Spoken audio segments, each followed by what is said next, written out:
Então por que agora está falando que só vai ser liberto no jubileu? Nós vamos entender aí. Tem tipos diferentes de escravidão, mas nós vamos entender como nosso Senhor é perfeito e bom. Olha só. Verso 17. Não explorem um ao outro, mas temam ao Deus de vocês. Eu sou o Senhor. Pratiquem os meus estatutos, obedeçam as minhas ordens e vocês viverão seguros. Então a terra dará o seu fruto e vocês comerão até fartar-se ali e viverão em segurança. Olha só que coisa linda. Caso vocês perguntem, Senhor, que iremos comer no 7º ano, se não plantarmos nem fizermos colheita? Saibam que eu enviarei a vocês a minha bênção no 6º ano, e a terra produzirá o suficiente para 3 anos. Quando vocês estiverem plantando no 8º ano, comerão ainda da colheita anterior e dela continuarão. Sabe qual que é o grande problema dessas pregações, dessas campanhas de prosperidade da Bíblia? Porque a Bíblia é uma prosperidade comunitária. Essas campanhas é a minha vitória, é a minha bênção. Eu dou o dinheiro, eu dou para eu receber o meu, enquanto Deus está dizendo o seguinte: vocês todos como um povo, se vocês cuidarem do órfão, se vocês cuidarem da viúva, se vocês cuidarem do estrangeiro, se vocês forem justos com seus escravos, se vocês temerem a mim, eu vou abençoar vocês de tal modo que a nação colherá. É coletivo, pessoal, comunitário. Ah, então você é comunista, não tem nada a ver com comunismo, sabe por quê? Porque o comunismo, que é especial de esquerda, eles querem o cuidado do pobre pela intervenção da via estatal. É o Estado que chega em você e obriga você a pagar imposto. Aí eu te pergunto, a Bíblia nos convoca para obrigatoriedade ou para voluntariedade? Voluntariedade. Ou seja, é o ser humano convertido que na sua voluntariedade diz o seguinte: eu vou cuidar do órfão, da viúva, do estrangeiro, do necessitado, do oprimido. E Deus diz o seguinte para o povo: se vocês fizerem isso, eu vou abençoar a nação de vocês. Entendeu? Não tem nada a ver do meu eu, tem a ver do nós, o pão nosso. De cada dia. Ou seja, nós temos escravos libertos, nós temos escravos libertos, nós temos uma estrutura de recomeço, pois eles recebem acerto. Eles saem da escravidão com animais, com dinheiro, e cada um retorna para sua própria terra. Conclusão: assim seria extremamente incoerente que a lei que tanto luta pelo escravo e pelo estrangeiro agora esteja dando leis que venham a prejudicar ou fazer sofrer o escravo e o estrangeiro. Para isso, prossigamos com uma análise de cada texto específico a partir de nossa chave hermenêutica, o reino de Deus em amor. Perguntas até aqui? Eu acho que ficou mais do que suficiente para provar na Bíblia que Deus cuida do escravo e do estrangeiro, correto? Então agora ninguém vai mais virar ateu. Mas escravo é assim, todo mundo. Mas é o suficiente para ninguém mais virar ateu. A grande questão é agora, a gente só tem um desafio de pegar esses outros textos e conciliar. Alguma dúvida, alguma pergunta? Eu até ia perguntar, você consegue conversar aí com a sua mãe para ver o horário previsto? A irmã está fazendo lá pra gente. Quando ela chegar, vamos agradecer ela.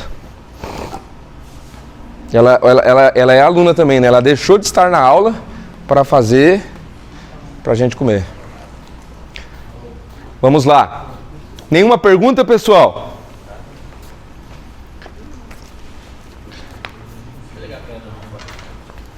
Que oração? O que ela falou? 11h15. Não, vou ligar pra ela. Tá, 11h15. Vamos lá. Então vamos continuar. Rapidão. Alguém aqui queria ser escravo em Israel? Ó, o Luan, a irmã aqui. Oi? Alguém aqui queria ser escravo em Israel? Rapaz, o cara sai de lá com cachorro, movia, carneiro, pato, futia, galinha. Se pai tava na perna. Dois depois.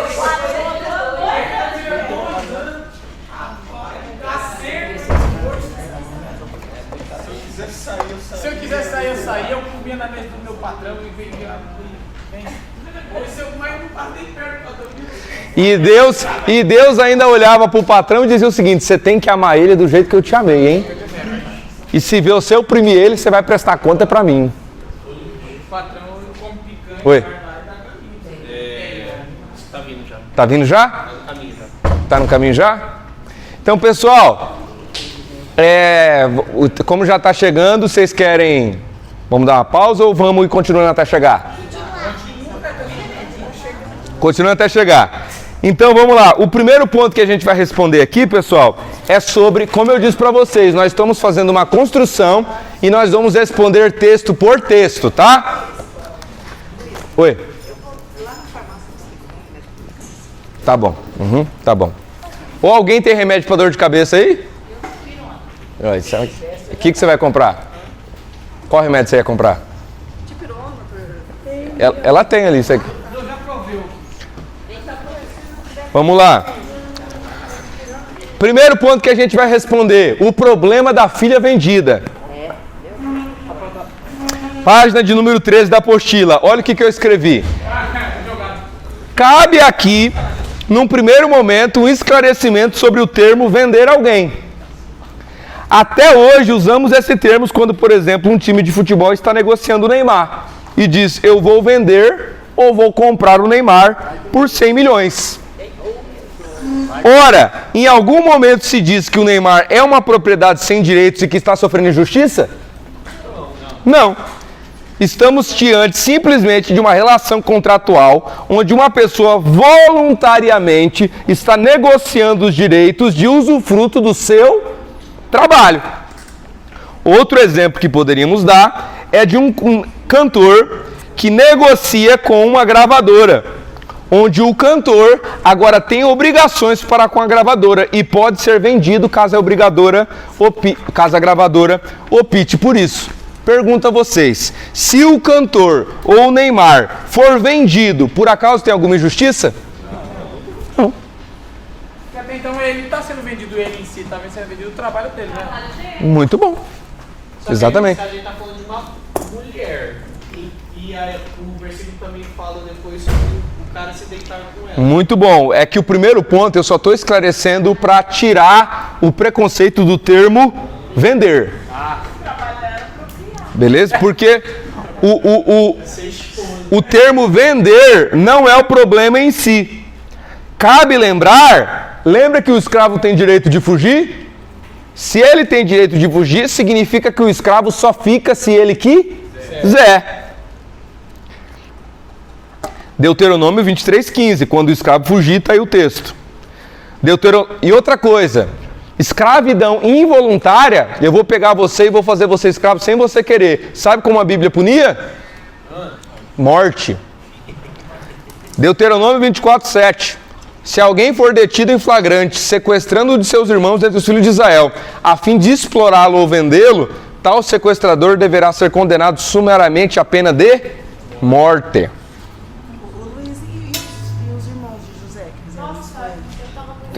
Exatamente. Se fosse no tempo da lei, aqui, e eles fossem descobertos, seriam condenados à pena de morte. Vamos lá. Êxodo 21:16. Aquele que sequestrar alguém e vendê-lo, ou for encontrado com tal pessoa em seu poder, terá de ser executado. Ou seja, a pessoa tem direito de fugir e de ser acolhida. E a escravização forçada é proibida. Resta uma única conclusão possível: a escravidão deveria ter o consentimento da pessoa. Era voluntária. Exemplo disso, Deuteronômio 15:12-17. Se o teu irmão hebreu vender-se a ti como escravo e servir-te durante 6 anos, no 7º ele vai ter liberdade. Verso 13. Contudo, quando lhe deres a liberdade, não despeça de mão vazia. Porém, olha só o verso 16. Entretanto, se teu escravo te solicita, não quero te deixar, se ele te ama, a ti e a tua casa, e está bem contigo, tomarás uma ovelha e furador de orelha. Só que no Êxodo explica melhor. Se o escravo não quiser sair, olha só o verso número 6, Êxodo 21:6, página 15 da apostila. O Senhor levará o escravo diante de juízes, terá de levá-lo à porta ou à lateral da porta e furar a orelha. Assim ele será seu escravo por toda a vida. Por que o senhor do escravo tem que levar para juízes para ele virar para o cara ser escravo a vida inteira? Para provar para a sociedade que o cara queria. Que na história inteira da humanidade, que escravo ia falar assim, não quero ver o tio. Exatamente. Exatamente. Ou seja, então, se essa filha está sendo vendida e vender contra a vontade da pessoa era a pena de morte, o que a gente conclui? Que ela queria. Outro ponto a se destacar é o texto de Neemias, onde se deixa clara a proibição de vender filhas para serem escravas. Leia para mim, quem vai ler aqui? Irmão... Você está com a apostila aí, Silvanei? Tá não? Quem está com a apostila aberta? Alguém está com a apostila aberta? Cadê? Eu também tá. Então leia aí, Maico. Neemias do capítulo 5, do 5 ao 9. Nós e nossos compatriotas temos o mesmo sangue, e nossos filhos são como os filhos deles, e mesmo assim estamos sujeitando nossos filhos e nossas filhas à escravidão. Na realidade, algumas de nossas filhas já estão servindo como escravas, e não temos como evitar tal humilhação, porquanto nossas posses, terras e vinhas pertencem a outros. Assim que tomei conhecimento desses fatos e do clamor do meu povo, fiquei indignado. Fiz uma análise completa da situação. Tá bom, vamos ler tudo aqui. Resumindo, os caras estavam vendendo as filhas como escravos, o Neemias fica indignado, repreende quem vendeu, repreende quem comprou, e quem comprou ele manda devolver. Era proibido. Portanto, concluímos, esse texto de Êxodo não tem como estar se referindo a uma escravidão comum. A mulher queria ser vendida. E sabe por que ela queria ser vendida? O que você falou, Maicon, casamento. Por quê? Vamos ler daqui, depois a gente explica. Êxodo 21, do 7 ao 11, olha o que está escrito. E se um homem vender sua filha para ser serva, ela não sairá como saem os servos. Ou seja, a lei era diferente da dos servos. Se ela não agradar o seu senhor e ele não se casar com ela, fará que se resgate. Ou seja, a família resgatará ela. Ou seja, ela tem direito de retornar para a família. Ele está proibido de vendê-la para um povo estranho, agindo deslealmente com ela. Tá? Porque é o seguinte, vamos fazer um acordo tal de casar, nós já vamos entender um pouco mais do casamento. Ela quis, mas aí por algum acaso o Senhor mudou de ideia. Não, eu vi que você não é o que eu pensei, não vou casar mais com você. Aí Deus falou assim, então se você não for casar, beleza, você não é obrigado. Mas você tem que dar o direito de resgate para a família e você está proibido de vender ela para um povo estranho. Está proibido. Você não pode vender ela. Porque até então ele é o senhor dela, né? Sim, mas exatamente, como é que... O carro é seu? Se o carro é seu, você não pode vender? Pode, ou seja, ela não era esse tipo de propriedade. Não era. Verso de número 9. Mas se casar com seu filho, ou seja, o Senhor comprou ela e ela se casou com o filho, então fará com ela o direito das filhas. Ela terá o direito de uma filha como se fosse dele. Verso de número 10. Se lhe tomar outra, não diminuirá... Pode entrar aí. Se tomar outra, não diminuirá o mantimento desta, nem o seu vestido, nem sua obrigação marital. E se não fizer estas três coisas, sairá de graça sem dar dinheiro. Ele está com a mão ocupada. Está com a mão ocupada. Pode deixar aqui, ó. Pessoal, só vamos terminar isso da filha, nós já vamos comer, reverendo. Obrigado, hein? Tamo junto. Deus abençoe. Eita maravilha. Vamos lá. Então, ou seja, página de número 16, última aí. A lei era diferente da dos escravos, dos servos. Se não se casar com ela, não pode vendê-la. Se casar com o filho, não será mais escrava, terá direito de filha. Se casar com outra mulher, o cara, não quero mais casar com você. Ou casei com você, mas casei com outra também, porque na época podia. Não poderá diminuir o cuidado dela. Terá que cuidar dela o resto da vida. E o número 5, se não honrar, ela tem o direito de sair livre sem pagar nenhum resgate. Ou seja, é voluntário, ela pode sair. Se o cara diz assim, você não me está me tratando bem, você não está honrando o compromisso, o que ela vai fazer? Sai, tchau. Conclusão. Então se ela não gostasse dos termos que o homem poderia casar com outro, se ela não gostasse, não quero, não estou gostando disso aí, ela poderia ir embora. Poderia ir embora. Poderia ir embora. Agora, se o cara dissesse o seguinte, não, você pode ir, mas eu estou honrando o combinado. Ah, não, mas eu quero ir. Beleza, nesse caso, então, você paga o resgate. Agora, se ele desonrar, por quê? Porque a lei se preocupa com os dois lados. É justo para os dois lados. Conclusão, como podemos dizer que essa mulher é escrava na concepção moderna? Não é possível. Olha só isso aqui, pessoal, presta atenção. Página 17. Não há injustiça aqui. Alguém perguntaria? Luiz, ainda assim ela está sendo negociada para casar. Isso é horrível. Respondo, isso é somente pelo consentimento dela. Luiz, prova na Bíblia que a mulher é negociada pela vontade dela? Provo. Abram em Gênesis 24, 58 para mim. Quem está com a apostila ali? Está com a apostila aberta aí, João? Ô, José.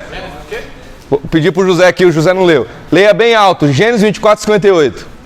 Então eles chamaram Rebeca e lhe indagaram: queres partir com este homem? E ela afirmou: sim, quero. Quero. E sabe o que estava acontecendo? O servo de Abraão estava negociando ela. Estava pagando o dote, vamos dizer assim. Agora isso significa que ela não queria? Não, porque foi questionado ela: você quer ir? Mas aí ele leva, aí quando chega lá, praticamente, tipo assim, como era bastante dinheiro, né? Sim. Então, aí outra, e tipo, por ela ir sem conhecer a pessoa dela, saber...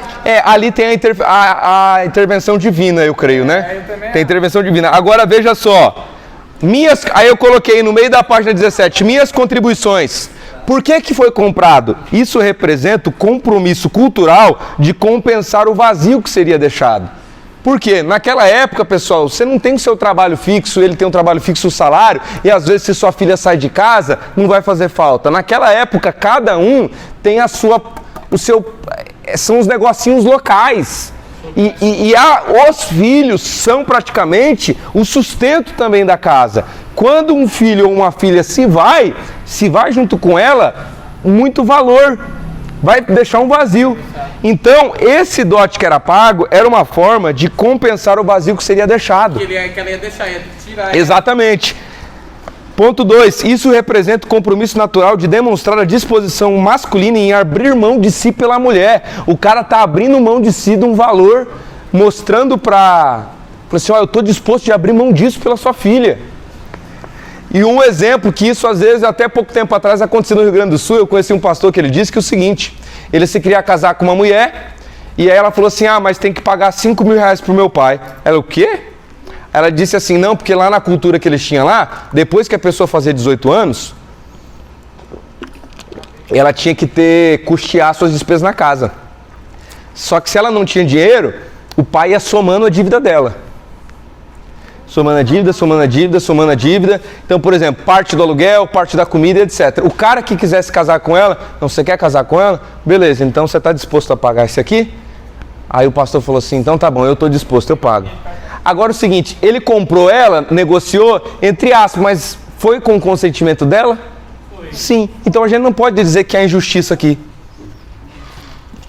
O texto diz basicamente de um homem interessado em casar-se com uma mulher e que, devido a este interesse, faz um contrato de servidão, ou seja, de trabalho antes disso. Caso se casa, ela terá os mesmos direitos de esposa.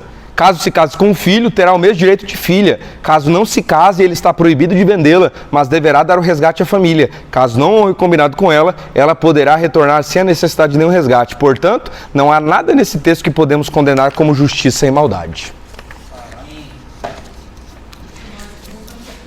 Respondido a questão da filha? Sim. Ninguém vai virar mais ateu sobre isso? Não. Beleza, então. Então vamos dar uma pausa.